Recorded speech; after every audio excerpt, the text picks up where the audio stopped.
नमस्कार दोस्तों, मैं रोहन मीणा स्वागत करता हूँ आपको सारोकार इंस्टीट्यूट के ऑनलाइन प्लेटफॉर्म पर। आज हम बात करेंगे फर्स्ट ईयर के फर्स्ट सेमेस्टर की एक सब्जेक्ट एग्रोनॉमी के बारे में।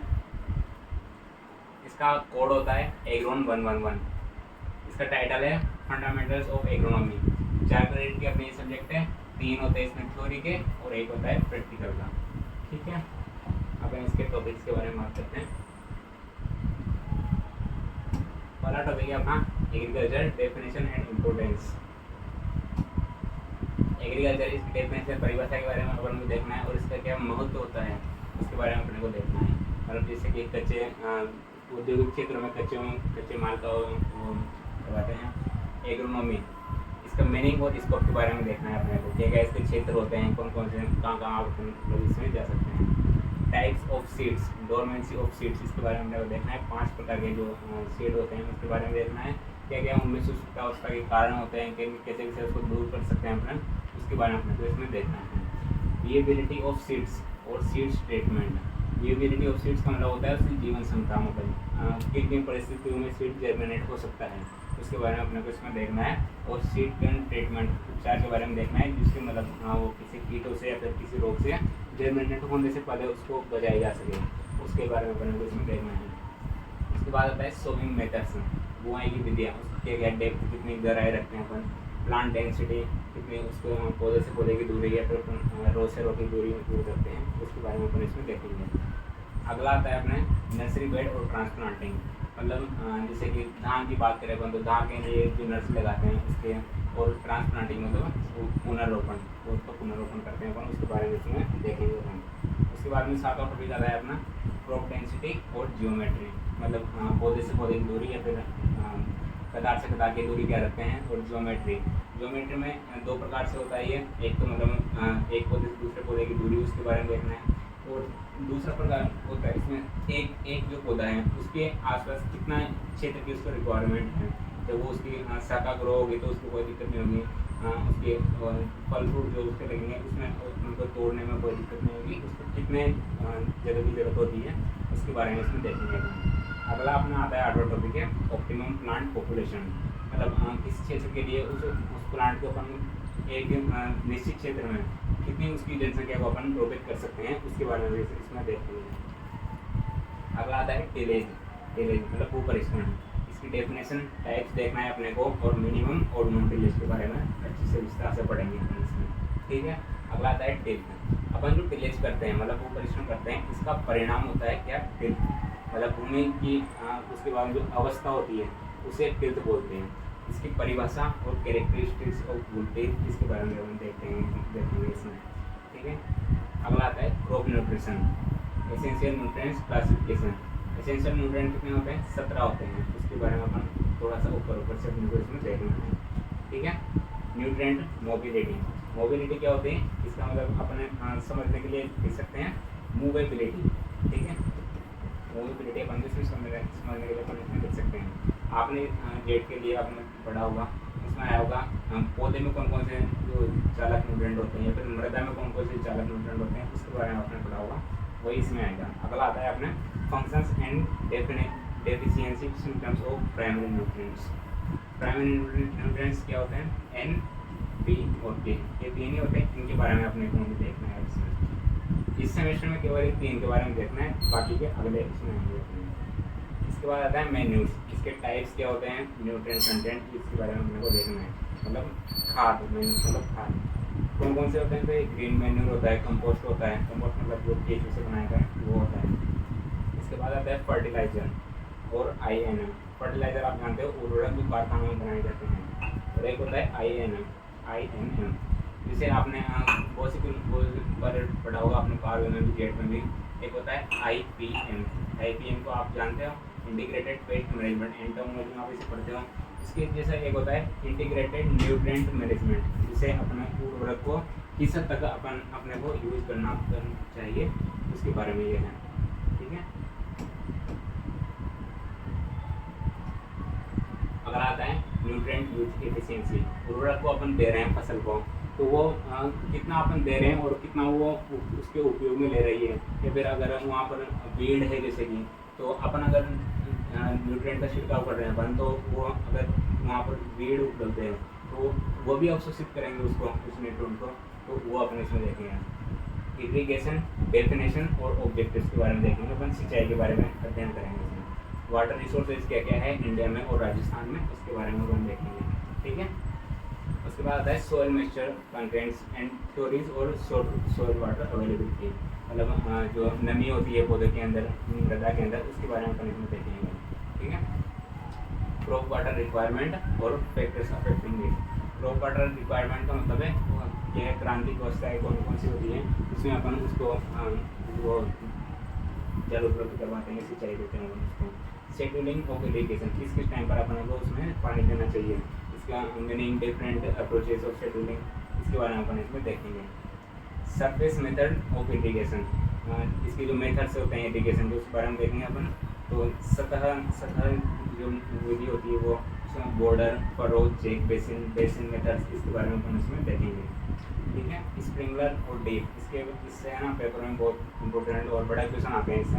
इसका लेआउट और चित्र वगैरह के बारे में देखेंगे अपन, एडेप्टेबिलिटी, एडवांटेज क्या होते हैं और सीमाएँ क्या क्या होती है वो देखेंगे अपन इसमें। Irrigation efficiency, different terms use their importance, मतलब इफिशियंसी का मतलब है अपन कितना उसको जल दे रहे हैं और कितना पौधा अवशोषित कर रहे हैं, वो अपन इसमें देखेंगे। वाटर यूज एफिशिएंसी, ये तो ये मतलब इरिगेशन एफिशिएंसी तो water use efficiency. Factors affecting it, मतलब कौन कौन से कारक होते हैं जो सिंचाई को प्रभावित करते हैं। अगर पौधा अगर उसको अवशोषित कर रहा है तो उस समय उसको कौन कौन से कारक है जो प्रभावित कर रहे हैं, उसके बारे में अपन देखेंगे। और बूस्ट यूआई, अगर वो उसको अपन किस प्रकार से सुधार सकते हैं, बूस्ट का मतलब है किस प्रकार से अपन उसको सुधार सकते हैं, अच्छा कर सकते हैं उसको, उसके बारे में अपन इसमें देखेंगे। आगे आता है अगला टॉपिक अपना इरिगेशन वाटर क्वालिटी, मतलब जल की जो क्या क्या गुणवत्ता होनी चाहिए वो। Different criteria limits use effect poor quality water on plant growth, मतलब अगर जल के अंदर ज़्यादा सैलिनिटी है या फिर एसिडिटी है तो उसके बारे में अपन देखेंगे। ज़्यादा लवणता नहीं होनी चाहिए उसके अंदर में, जो फसल पर उसका विपरीत प्रभाव पड़ेगा। अगला आता है अपने management practices for efficiency use of poor quality water. अपने पास अच्छा पानी है ही नहीं, केवल अपना रिसोर्सेज है, रिसोर्सेज में पुअर क्वालिटी वाटर है, मतलब उसके अंदर जैसे कि लवणता की मात्रा अगर हम देखें तो अगर ज़्यादा है तो कौन कौन सी फसलें है, फसल की कौन कौन सी किस्में होती है, उसको अपन उगाकर और उस पानी के यूज ले सकते हैं अपन उसको, उसके बारे में अपन इसमें आराम से देखेंगे। अगला आता है अपने 29वां टॉपिक है agricultural drainage definition, benefits, different methods for drainage. Drainage क्या होता है, मतलब जल निकास। अपने सिंचाई करी या फिर जो वर्षा की वजह से जो जल आया, खेत में ज़्यादा पानी भर गया तो उसको अपन कौन कौन सी विधियाँ होती है जिसे अपन निकाल सकते हैं, जैसे टाइल वाली नाली बनती है, फिर कच्ची नाली बनती है, उसी प्रकार से कैसे अपन उसको निकाल सकते हैं वो अपन इसमें देखेंगे। ग्रोथ एंड डेवलपमेंट, उसके फसल के विकास के बारे में अपन इसमें देखेंगे, विकास और उद्भव कैसे होता है उसके बारे में इसमें देखेंगे। Factors affecting growth and development, मतलब कौन कौन से कारक फसल की वृद्धि को प्रभावित करते हैं, वो अपन को इसमें विस्तार से समझना है। प्लांट आइडियो टाइप्स, एक आदर्श पौधा क्या क्या होता है उसके बारे में अपन इसमें देखेंगे।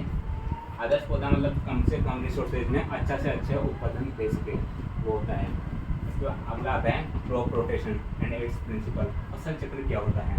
फसल चक्र जैसे कि आपने खरीफ में कौन सी फसल ली, उसके बाद रबी में कौन सी फसल लोगे, और अगर आपको जो है कि फसल लेनी है तो उसमें कौन सी फसल लोगे। जैसे आपने फर्स्ट में अगर पल्सेस ले ली तो उसके बाद सीरियल क्रॉप्स लोगे आप, उस प्रकार से अपने इसमें देखेंगे। Adaptation and distribution of crops, adaptation मतलब अनुकूलता, अगर विपरीत वातावरण में अपन फसल को उगा रहे हैं तो वो किस प्रकार से वहाँ पर एडोप्ट होगी, कितना समय लगेगा उसको, डिस्ट्रीब्यूशन का वहाँ पर उसको उगा सकते हैं, उसके बारे में अपन इसमें विस्तार से समझेंगे। अगला आता है 35वां टॉपिक है crop management technologies, problematic areas. Problematic area वही है विपरीत अगर कंडीशन अपन उसको उगाएंगे तो वहाँ पर कौन कौन सी दिक्कतें आ सकती है उसके बारे में है, ठीक है। Harvesting and threshing of crops, फसल अपने कंप्लीट हो गई है, उसका जो लास्ट स्टेज होती है उसका हार्वेस्टिंग करते हैं और थ्रेसिंग करते हैं, जिससे अपने को उसमें फसल का दाना या फिर जो भूसा प्राप्त होता है उसके बारे में इसमें देखेंगे। उसके बाद में अब नया टॉपिक अपना वीड, इसके डेफिनेशन, हार्मफुल, बेनिफिशियल इफेक्ट्स और क्लासिफिकेशन, इसके बारे में अपन देखेंगे। वीड है ये किस प्रकार से फसलों के लिए हानिकारक होता है, उसके उसके न्यूट्रिएंट को एब्जॉर्ब कर लेता है, इसलिए फसल को पूरे न्यूट्रिएंट नहीं मिल पाते हैं। इसके बारे में अपन आराम से देखते हैं। अगला आता है अपने इकोलॉजी ऑफ वीड्स, मतलब वीड्स की क्या क्या संरचना होती है, फिर किन किन परिस्थितियों में वो जीवित रह सकते हैं, उसके बारे में अपन इसमें देखेंगे। अगला है वीड का रिप्रोडक्शन, कैसे कैसे वीड ग्रो होता है, मतलब उसका एक पौधे से दूसरा पौधा बनता है, उसके बारे में देखेंगे। और सीड डिसेमिनेशन, मतलब उसके बीज कितने बन गए हैं, तो किस प्रकार से जनरेट होता है, इसके बारे में अपने को इसको देखना है। अगला आता है क्रॉप वीड कॉम्पिटिशन, अपन अभी एक लिमिट मात्रा में जो अपन न्यूट्रिएंट डालेंगे उसमें, तो क्रॉप और वीड दोनों को लगेगा, तो किस प्रकार से वो कॉम्पिटेड होते हैं, उसके बारे में अपने को इसमें देखना है। उसके कॉन्सेप्ट और एलिडोपैथी, एलिडोपैथी क्या होती है, एक पौधे का दूसरे पौधे पर जो इफेक्ट पड़ता है उसको अपन एलिडोपैथी देखने बोलते हैं। क्या क्या रसायन छोड़ते हैं तो उसका प्रभाव पड़ता है, उसको हम इसमें देखेंगे।